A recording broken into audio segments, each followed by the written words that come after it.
Tous les peuples sont beaux, tous les peuples sont dignes, tous les peuples sont grands. Le soleil se lève sur leurs champs, brille dans leurs yeux, se couche sur leurs œuvres. Et le clair de lune, qui dans le secret de la nuit rend les hommes authentiques, donne aux peaux multiples la couleur unique du sel et du sucre, de la vie et de la mort, des larmes et de l'amour. Des pygmées lointains aux géants des mythes oubliés, des hôtes des neiges aux conquérants des sommets, des nomades les plus crasseux jusqu'aux princes des sables, tous regardent vers le ciel. Les rêves de toutes les races sont les rêves des dieux. Les ethnies, qui entre elles échangent mais ne se mélangent pas, demeurent en paix. Leur force et leur richesse ne sont pas dans leur fusion, mais dans la préservation farouche de leurs différences.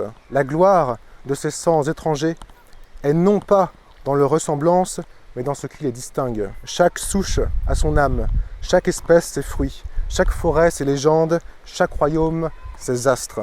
L'orgueil des branches humaines n'est pas dans leur uniformité, mais dans leur singularité. L'habitant de la Mongolie ne goûterait guère au breuvage du Danois, et le Touareg du désert perdrait sa fierté à échanger sa tente contre une chaumière normande. Si j'estime que l'autre est mon reflet, je ne vois plus l'autre, et je nie son essence.